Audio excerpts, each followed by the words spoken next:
যদি আমি বলি আমার রাসূল কেমন ছিলেন, তিনি ছিলেন মধ্যম আকৃতির, তিনি না লম্বা না খাটো।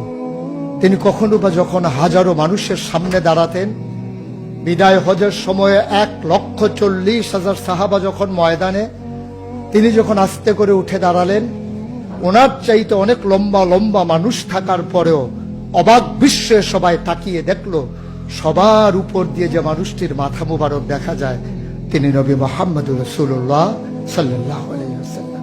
তিনি মধ্যম আকৃতির হওয়ার পরে সবার উপরে তার শির, সবার উপরে তার মাথা। সবাই অবাক বিস্ময়ে তাকিয়ে দেখলেন তার চুলগুলো হালকা হালকা কোঁকড়ানো। তিনি কখনো বা যখন চুলের ভিতরে তৈল দিয়ে আছড়াতেন, অবাক বিস্ময়ে মানুষ তাকিয়ে দেখতেন, মনে হতো চুলের মাঝে যেন মৃদুমন্দ ঢেউ দেখা যায়। তার কপালটা ছিল চওড়া শুভ্র, তার চোখের ভ্রুগুলো ছিল ধনুকের মতো বাঁকা, তার চোখগুলো ছিল টানা টানা ভাসা ভাসা, তার চোখের পাতাগুলো ছিল গোলাপের পাপড়ির মতো। তিনি কখনো বা যখন চোখের পলক ফেলতেন, অবাক বিস্ময়ে মানুষ তাকিয়ে দেখতেন, মনে হতো মৃদুমন্দ বাতাসে গোলাপ পাপড়ি দোল খাচ্ছে। তার চোখের সাদা অংশ ছিল রক্তিমাভ সাদা, কালো অংশ ছিল তার কৃষ্ণ কালো।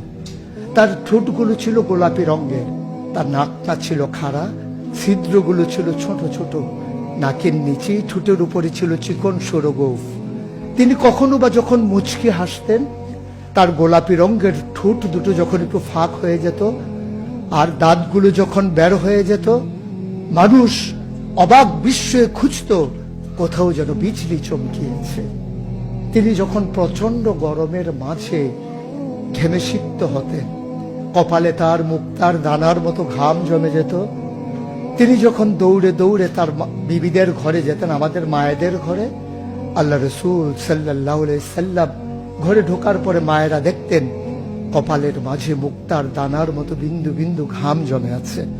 মায়েরা বলতেন, গুস্তাখি মাফ কর দিজিয়ে, বেয়াদবি মাফ করবেন, আপনি চুপটি করে একটু বসুন।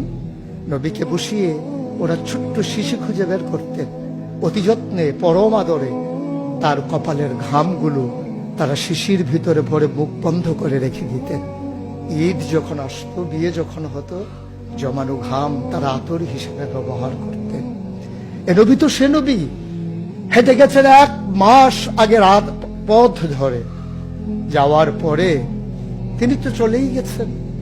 1 মাস পরে যখন আবার ওই পথ মারিয়ে কোন এক সাহাবা যাচ্ছেন, স্থানীয় বাসিন্দা যারা রাস্তার কিনারে যাদের ঘর, তাদেরকে ডেকে বললেন, ভাইরা এ পথ দিয়ে কি আমার নবী হেঁটে গেছে কখনো? বলেছে, সে তো 1 মাস আগের কথা, তুমি বুঝলে কেমনে? মুচকি হেসে সাহাবা জবাব দিলেন, হেঁটে গেছেন 1 মাস আগে, কিন্তু আজও সেই পথে নবীর গায়ের জান্নাতি গন্ধ পাওয়া যায়। এ আমার নবী, এ আমাদের নবী, আমাদের গর্ভের নবী। কেন পাঠালেন নবীকে? লাকাদ কানা লাকুম ফি রাসূলিল্লাহি উসওয়াতুন হাসানাহ। তিনি মডেল, তিনি আইডল, তিনি আইকন, তিনি অনুপম আদর্শ, তিনি আমাদের জন্য উসওয়াতুন হাসানাহ।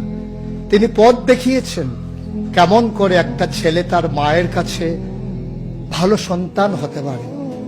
তিনি আঙ্গুল দিয়ে দেখিয়ে দিয়েছেন কেমন করে কোনো এক স্ত্রীর কাছে ঈর্ষণীয় স্বামী হওয়া যায়।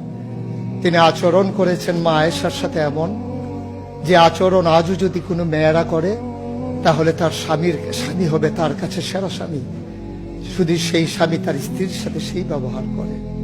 আল্লাহ রাসূল সাল্লাল্লাহু আলাইহি সাল্লাম আদরের নাতি হাসান হুসাইনের সাথে এমনই মধুর ব্যবহার করেছেন। কেউ যদি সেরা নানা হতে চায়, কেউ যদি সেরা দাদা হতে চায়, সেজন্য নবীজি যে আচরণ করেছে হাসান হুসাইনের সাথে, সেই আচরণ করেছে তার নাতনি নাতনির সাথে, তাহলে সে হয়ে যাবে সেরা নানা। কেউ যদি আদর্শ শিক্ষক হতে চান, কেউ যদি হতে চান উত্তম আদর্শের অনুসারী, তাইলে আল্লাহ রাসূল সাল্লাল্লাহু আলাইহি সাল্লামকে আল্লাহ নিজেই জানিয়ে দিলেন যে আমি তো আপনাকে দান করেছি ইন্নাকা লাআলা খুলুকিন আযীম, আপনি হচ্ছেন উত্তম থেকে উত্তমতর চরিত্রের অধিকারী। চরিত্র হচ্ছে 3 রকম, খুলুকুল হাসান, খুলুকুল করিম, খুলুকুল আযীম। খুলুকুল হাসান মানে হচ্ছে আপনাকে একজন গালি দিয়েছে, আপনি হুবহু সেই গালিটা দিয়েছেন। আপনাকে বলেছে তুমি বদ, আপনি বলেছেন আমি না, তুমি বদ। এটা হচ্ছে হাসান। আপনাকে বলেছে তুমি সাংঘাতিক খারাপ, আপনি চুপ মেরে হেঁটে চলে গেছেন মাথা নিচু করে, আপনি হচ্ছেন খুলুকুল কারিম। আর আপনাকে বলা হলো তুমি খুব খারাপ মানুষ, আপনি চুপ করে তো চলে গেলেনি, মসজিদে গিয়ে আপনি হাত উঠিয়ে দোয়া করছেন, মাওলা সে হয়তো বুঝিনি, সে যদি বুঝতো আমাকে হয়তো বলতো না, তার জন্য উল্টা আপনি দোয়া করে দেবেন। এটাকে বলে খুলুকুল আযীম, যেটা ইন্নাকা লা আলা খুলুকিন আযীম।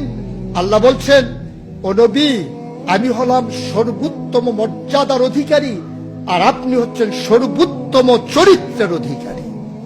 সুতরাং যার কোনো তুলনা হয় না, তুলনা মেলা ভার, জুড়ি মেলা ভার।